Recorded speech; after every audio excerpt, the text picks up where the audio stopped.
Good morning. Good morning, all my students. Hope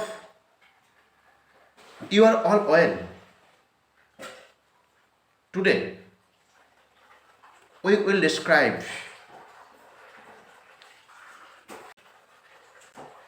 Anthem for Doomed Youth. Today, we will describe Owen's Wilfred Owen. Here, the title Anthem for Doomed Youth. Doomed means captivated. Youth means soldiers. Anthem for Doomed Youth is an anti-war poem where the poet Wilfred Owen has described the sensory horror of combat. The poet filled himself with the sympathy for the dead soldiers and hatred to this unjust war.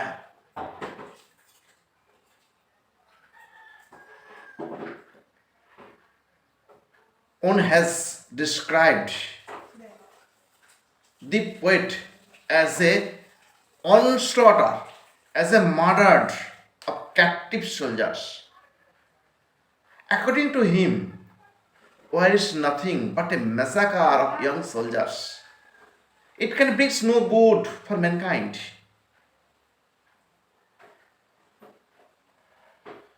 Wilfred Owen is an anti-war poet. He sketched his writing to highlight the horror of war. Here, the poet was seriously injured in the First World War, and then he composed this poem when he was in bedridden. The poet uses the form of sonnet. The sonnet form is first 8 lines are octave and the 6 lines are sestet. In each of the stanzas, Owen focuses on the different aspect of battle. Firstly, he draws our attentions to the various rituals for paying honor to the dead persons. And then he has highlighted the mockery for the soldiers in their deaths, on the occasion of their death, when they are killed playfully in battlefield.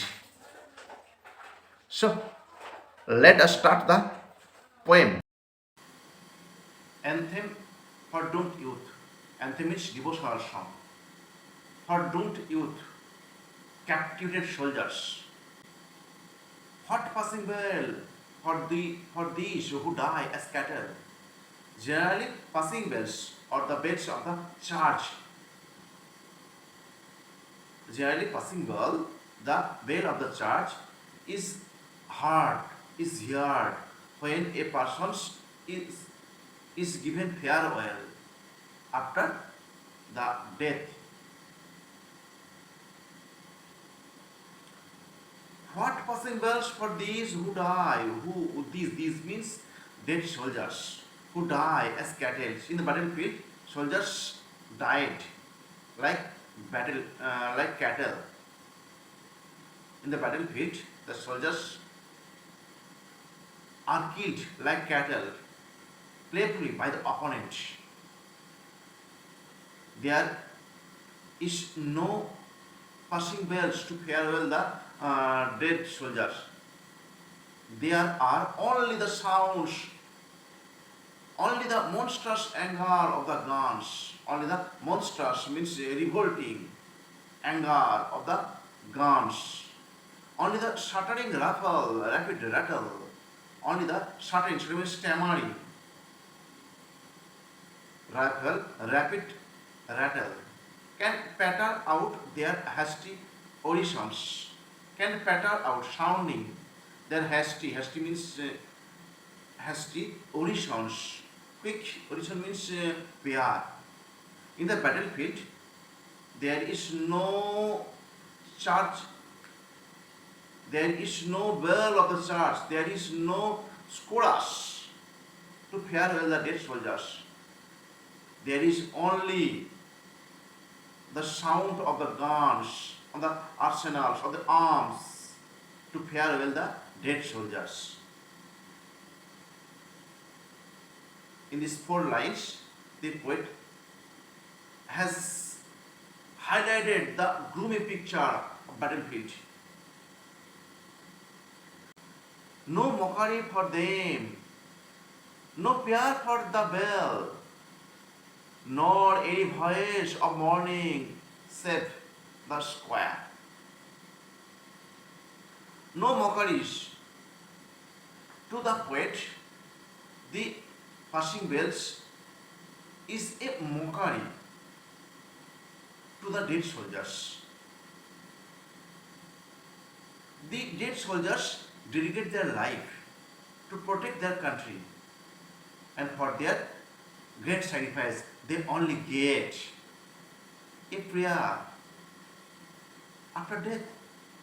It is a mockery to the poet. No mockery for them, they means here the soldiers. No prayer for bells, nor any voice of mourning. Mourning means lamentation to save the squares. Squares means a band of singers who sings in church. The shrill, the demented square of wailing cell. The shrill means is used high-pitched, demented square. There is no square, real square, but demented means incense, madness. Square means a song which is sung together. Of wailing cell, wailing means for lamenting. The buglers calling for them, for the sad sire.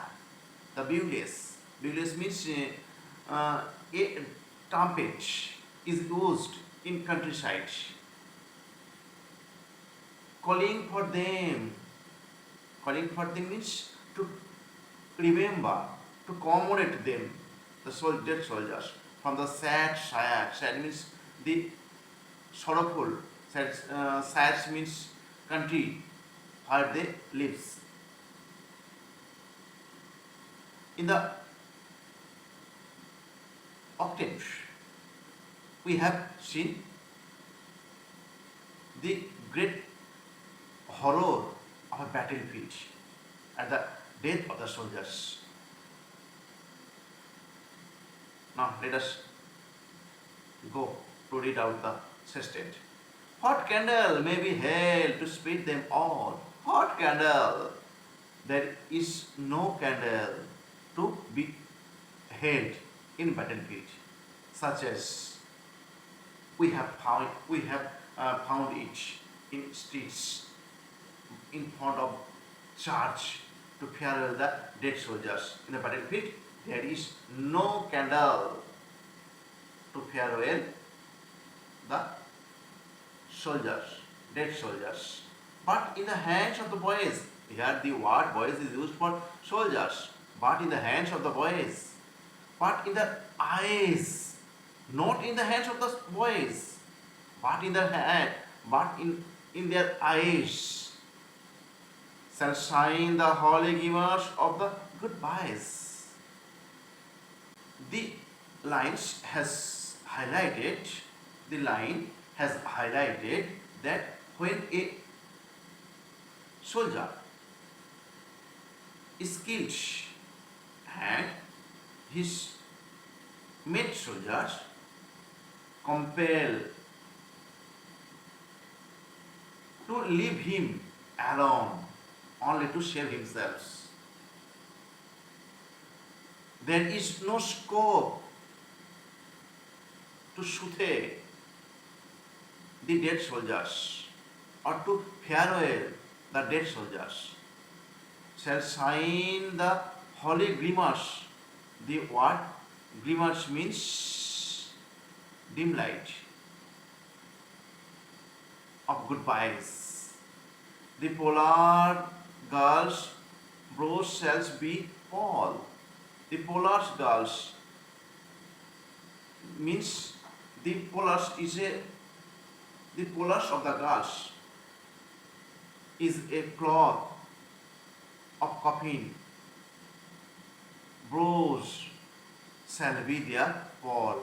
Pall means the covering of coffin. Their flowers, the tenderness of patient's mind. Their flowers are tenderness. Tenderness means the kindness of those persons who have patience. And each slow darks when the battle is end. The soldiers who are alive come back to their village, and the soldiers who come back, slow darks when they came back, slow darks and drawing down of blinds. The soldiers who come back from the battlefield are compelled to close themselves in a confined place for their physical injuries, for their handicapped state. This is the pathetic life of the soldiers. So, goodbye.